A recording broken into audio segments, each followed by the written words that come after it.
미치겠다. 야, 돈 많이 나오겠는데. 31,200원이요? 빵과 인플레이션을 합친 빵플레이션이라는 말이 나올 정도로 빵값 상승세가 심상치 않습니다. 최근 제과 브랜드 뚜레쥬르는 식빵 등 80여 개 제품의 가격을 평균 9.5% 올렸고 서브웨이도 대표 제품군인 일부 샌드위치 값을 평균 5.8% 인상했습니다. 주된 인상 이유는 원재료 가격 상승 때문이었는데요. 시카고 선물거래소에서 러시아가 우크라이나를 처음 공격한 지난 2월 24일 이후 석 달간 밀값은 38% 이상 뛰었고 설탕 원료인 원당도 올 초보다 10% 넘게 상승했습니다.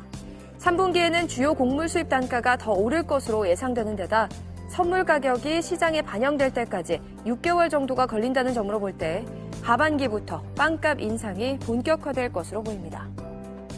러시아의 우크라이나 침공은 전 세계 곳곳에 경제적 타격도 가하고 있습니다.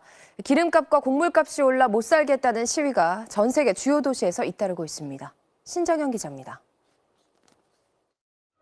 거리에 화염병이 날아들고 방패 뒤에 몸을 가린 경찰을 시민들이 몽둥이로 공격합니다. 경찰은 공포탄을 쏘며 맞섭니다. 비싼 물가에 항의하는 시민들 시위가 이어지자 정부는 통행 금지령까지 내렸습니다.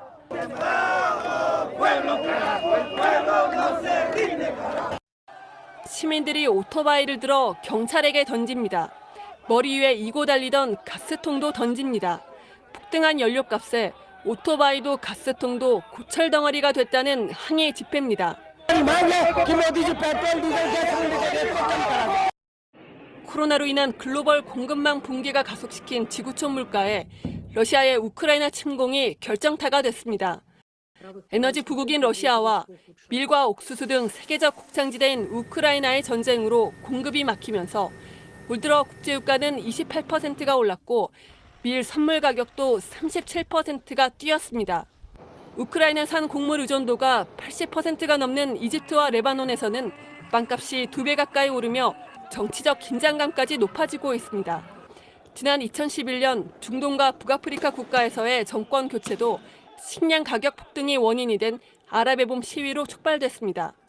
여파는 서방 국가로도 넘어오고 있습니다. 스페인에서는 트럭 기사들이 비싼 기름값에 항의하며 보름 넘게 시위를 벌이고 있습니다. 독일에선 마트 진열대에서 밀가루와 해바라기 씨유가 사라졌습니다. MBC 뉴스 신정현입니다. 물가가 무섭게 치솟고 있습니다. 오늘 발표된 5월 물가 상승률 5.4%입니다. 작년 5월에 비해 이만큼 올랐다는 건데요. 물가 상승률이 5%를 넘은 건 글로벌 금융위기가 있었던 2008년 이후 약 14년 만입니다. 특히 밀가루는 1년 만에 26%, 식용유가 22%, 돼지고기는 20% 올랐고요. 경유는 무려 45%가 올랐습니다. 물가가 오르는 속도도 점점 빨라지고 있습니다. 작년 4월만 해도 2%대였는데 3%대로 올라서는데 6달, 4%대로 올라서는데 5달이 걸렸고 5%대로 올라서는 데는 불과 2달 걸렸습니다. 물가 상승의 후폭풍, 올해보다는 내년이 더 문제입니다. 가뜩이나 코로나로 힘들었던 소상공인들, 특히 음식점들이 내년에 줄줄이 무너질 거라는 경고까지 나옵니다. 먼저 이덕영 기자가 보도합니다. 서울의 한 중국 음식점. 한 달 전 모든 메뉴의 가격을 1,000원씩 올렸습니다. 짜장면이 이제 7,000원. 그래도 남는 게 없습니다.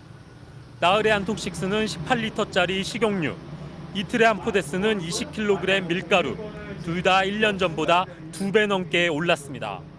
식용유와 밀가루 값만 한 달에 50만 원이 더 들어갑니다.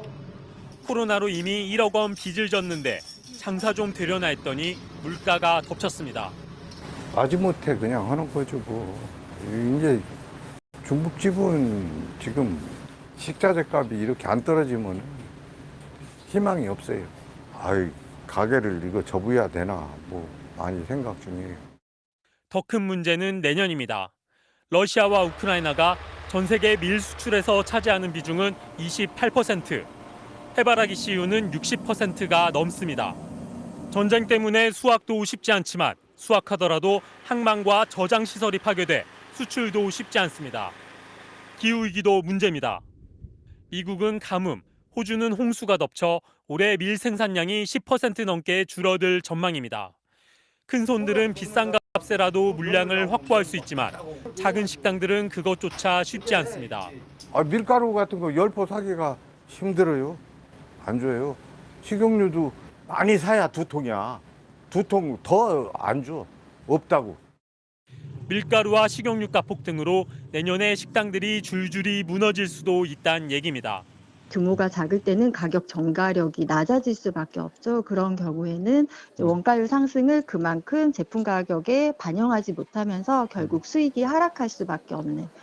세계 각국은 식량 안보를 위해 줄줄이 곡물 수출을 금지하고 있습니다. 한국은 이 위기에 그대로 노출돼 있습니다. MBC 뉴스 이덕영입니다.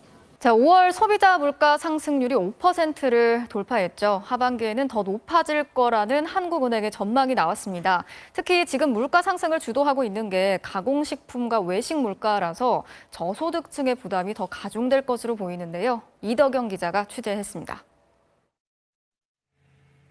우크라이나의 밀 농장입니다. 트랙터들이 그냥 서 있습니다. 작년에 수확한 밀은 창고에 쌓여 있습니다. 전쟁으로 인프라가 파괴돼 수출길이 막힌 겁니다.